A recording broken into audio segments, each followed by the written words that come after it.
धौलपुर नामक एक समृद्ध कस्बे के पश्चिमी छोर पर, जहां कच्ची पगडंडियां, ऊंचे पठार और सुनसान बीहड़ जंगल फैले हुए थे, वहीं रघुवीर सिंह नाम का एक कुख्यात अपराधी अपने परिवार के साथ रहता था।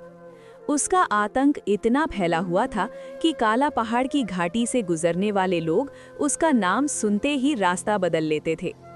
रघुवीर सिंह केवल चोरी और डकैती तक सीमित नहीं था, बल्कि यदि कोई उसका विरोध करता तो वो किसी का सिर कलम करने से भी कभी हिचकिचाता नहीं था। उसकी उम्र करीब 38 वर्ष थी।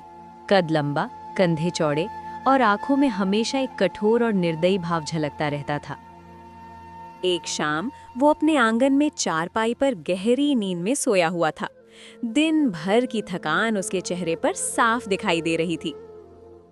उसी समय उसकी पत्नी चंद्रा, जो स्वभाव से महत्वाकांक्षी और हमेशा असंतुष्ट रहती थी, तेज कदमों से उसके पास आई और जोर से बोली, अरे रे, देखो देखो कैसे सो रहा है घोड़ा बेच के, जैसे रईस बाप की औलाद हो।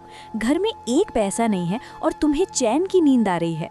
बच्चों की ज़रूरतें बढ़ती जा रही हैं और तुम ऐसे पड़े हो जैसे तुम्हारे बाप दादाओं ने जैसे कोई बड़ा खजाना छोड़कर चले गए हो। इसी सोच के कारण हम हमेशा पीछे रह जाते हैं। आज मैंने पड़ोस में रहने वाली मालती को देखा। उसके हाथों में नए कंगन चमक रहे थे और मैं कब से एक सोने का हार मांग रही हूँ। अगर आज तुम मेरे लिए हार नहीं लाए तो समझ लो आज से घर में चूल्हा नहीं जलेगा। ठीक है, जा रहा हूँ, लेकिन जाने से पहले कुछ खाने को दे दो। भूखे पेट काम नहीं होता है। चंद्रा रसोई से खाना लेकर आई और रघुवीर को पकड़ाकर बोली, ये लो, खा लो, और याद रखना इस बार खाली हाथ मत लौटना। मुझे कुछ ऐसा चाहिए जिसे देखकर लोग जलें। आज अगर किस्मत ने साथ दिया तो बड़ी चीज लेकर आऊंगा तुम्हारे लिए। रघुवीर खाना खाकर वो अपनी तलवार और चाकू लेकर निकल पड़ा। वो बीहड़ में एक पुराने पीपल के पेड़ के पास छिप गया, जहां से दोनों ओर का रास्ता साफ दिखाई देता था। कुछ देर बाद एक बुजुर्ग व्यक्ति गोपाल दास हाथ में कपड़े की गठरी लिए धीरे धीरे आते दिखे। उनका चेहरा डर से पीला था। तभी सामने से एक युवक आता दिखाई दिया। उसने बुजुर्ग को रोका और पूछा, अरे बाबा, आप इधर कहाँ जा रहे हो? ये रास्ता ठीक नहीं है, यहाँ लुटेरे घूमते रहते हैं। पता है बेटा, पर मुझे जल्दी से घर पहुँचना है। आज मेरी बेटी की शादी है, इसीलिए मैं इस रास्ते से जा रहा हूँ, क्योंकि इस रास्ते से मैं घर जल्दी से पहुँच जाऊँगा। तो ठीक है बाबा, आप यहाँ से जल्दी निकल जाइए।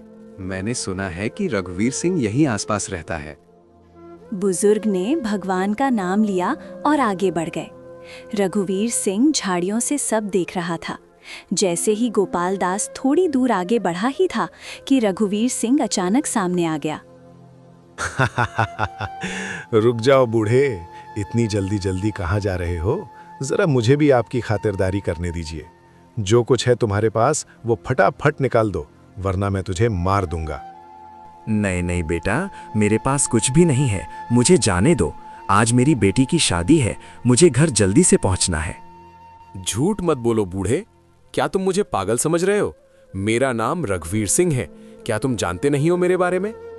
इसी सोच के कारण हम हमेशा पीछे रह जाते हैं। आज मैंने पड़ोस में रहने वाली मालती को देखा। उसके हाथों में नए कंगन चमक रहे थे और मैं कब से एक सोने का हार मांग रही हूँ।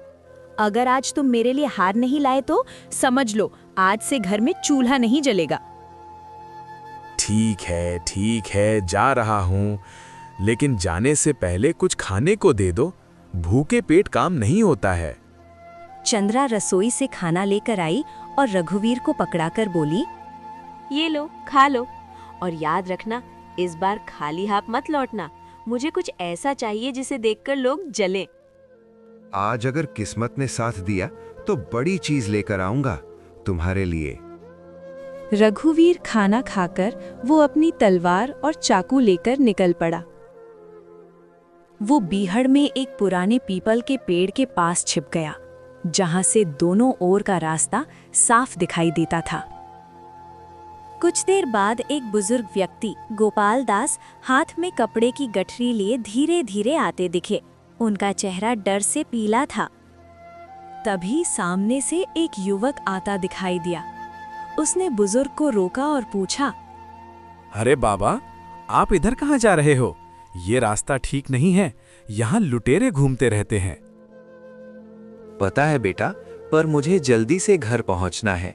आज मेरी बेटी की शादी है, इसीलिए मैं इस रास्ते से जा रहा हूं, क्योंकि इस रास्ते से मैं घर जल्दी से पहुंच जाऊंगा। तो ठीक है बाबा, आप यहाँ से जल्दी निकल जाइए।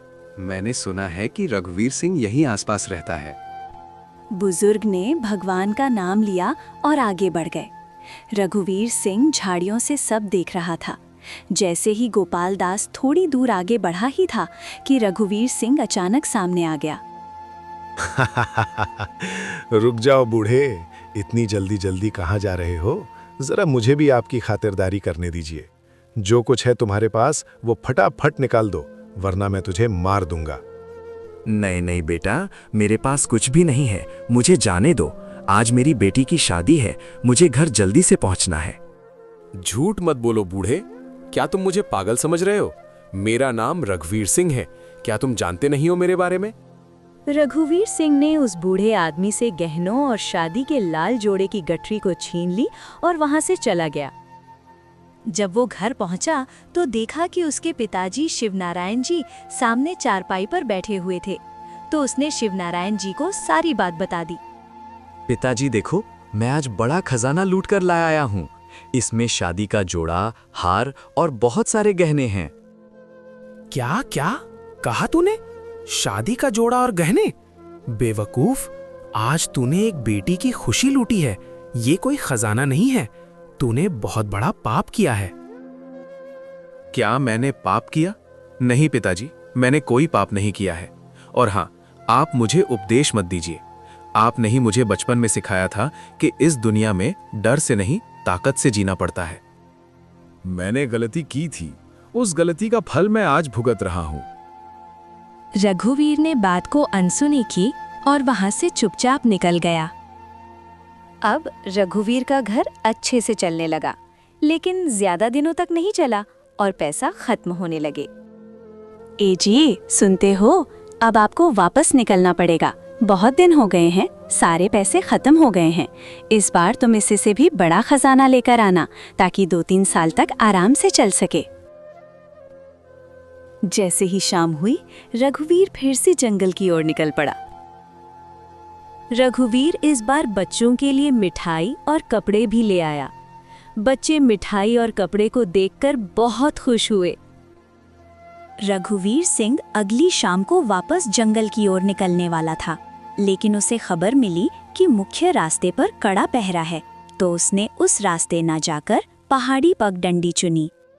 रघुवीर पहाड़ी पगडंडी से होकर जंगल की ओर जा रहा था। तभी उसे उसी रास्ते से एक नवविवाहित जोड़ा आता दिखाई दिया।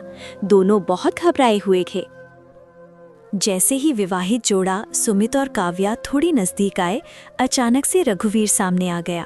सुमित और काव्या रघुवीर को देखकर और ज्यादा घबरा गए। काव्या रोने लगी। रघुवीर ने दोनों को धमकाते हुए बोला, तुम दोनों के पास जो कुछ भी हो वो सारे फटाफट उतारकर मुझे दे दो, वरना मैं तुम दोनों को मार दूंगा। सुमित विनती करने लगा, प्लीज भाई, हमें जाने दो, हमें कुछ मत कीजिए। आज ही हम शादी करके आए हैं, मैं तुम्हें ये सारे पैसे दे दूंगा, बस तुम इसके गहने गहने को छोड़ दो। काव्या रोने लगी, लेकिन रघुवीर सिंह ने उन दोनों की कोई बात नहीं सुनी और गुस्से में आकर सुमित पर जोर से वार कर दिया। सुमित वहीं गिर पड़ा। काव्या जोर जोर से चीखने लगी। रघुवीर को सुमित के मरने से भी कोई असर नहीं पड़ा। वो काव्या के गहने छीन लिए और सुमित के सारे पैसे लेकर वहां से भाग गया। भागते भागते वो जंगल के भीतर पहुंच गया, जहां एक तपस्वी वहां अपने ध्यान में लीन था। तपस्वी को रघुवीर के बारे में सब पता चल गया था। तभी तपस्वी बोला, क्या बात है, आज तूने बहुत बड़ा खजाना लूटा है। रघुवीर साधु की आवाज सुनकर चौंक गया और गंभीर होकर बोला, क्या क्या बोला बूढ़े तपस्वी? तुम यहाँ ध्यान में बैठे हो और अपना ध्यान ध्यान में दो। उपदेश देने की कोई जरूरत नहीं है, समझे बूढ़े तपस्वी। तभी तपस्वी ने ध्यान लगाया और एक प्रेत आत्मा प्रकट हो गई। देखो भाई, तुम ये चोरी लूटमार करना छोड़ दो, नहीं तो तुम भी मेरी तरह भटकते फिरोगे। मैं भी तुम्हारी तरह ही डाकू था, लेकिन मुझे मेरे पापों के कारण एक भयानक बीमारी हो गई और मेरी मृत्यु हो गई है। कई वर्षों से मेरी आत्मा यहीं भटक रही है। इतना कहकर वो प्रेत आत्मा गायब हो गई। देखो बेटा, तुम ये काम अपना परिवार चलाने की और तुम्हारी पत्नी ख्वाहिश के लिए कर रहे हो, लेकिन जो तूने पाप किया है उस पाप में क्या तुम्हारी पत्नी भी भागीदार होगी? रघुवीर ने तपस्वी के सवाल का कोई उत्तर नहीं दिया और वो चुपचाप वहां से चला गया। रघुवीर घर आकर गहनों की गठरी अपनी पत्नी को थमाकर बोला, देखो भाग्यवान, आज मेरे हाथ से एक खून हो गया। क्या तुम भी मेरे से हुआ उस पाप का भागीदार बनोगी? क्या कहा तूने? तुमसे खून हो गया? पाप तुमने किया, खून तुमसे हुआ, तो भागीदार मैं क्यों बनूंगे? पाप तुमसे हुआ है और उसका फल भी तुम ही भुगतो, मैं क्यों भुगतूं? पिताजी, मुझसे बहुत बड़ा पाप हो गया है। क्या आप मेरे पाप का भागीदार बनोगे? रघुवीर के पिताजी ने भी पाप का भागीदार बनने से साफ मना कर दिया। कोई भी उसके पाप का भागीदार नहीं बना। तो रघुवीर को बहुत दुख हुआ और वो अंत में उसी तपस्वी के पास चला गया। देखो बेटा, अब भी तुम्हारे पास वक्त है सुधरने का। आज से तुम सभी गलत काम करना छोड़ दो और दूसरों की मदद करो और मेहनत से कमाना शुरू कर दो। बाबा जी, आज से मैं कोई गलत काम नहीं करूंगा। आज से मैं कसम खाता हूं और शपथ लेता हूं। आज से मैं दूसरों की मदद करूंगा और मेहनत से कमाऊंगा। उसने शपथ ली, चोरी छोड़ दी, मेहनत से जीने लगा और सेवा का मार्ग अपनाया। धीरे धीरे लोग उसे सम्मान से देखने लगे। तब उसने समझ लिया कि सच्चा धन सोना चांदी नहीं, बल्कि मन की शांति है।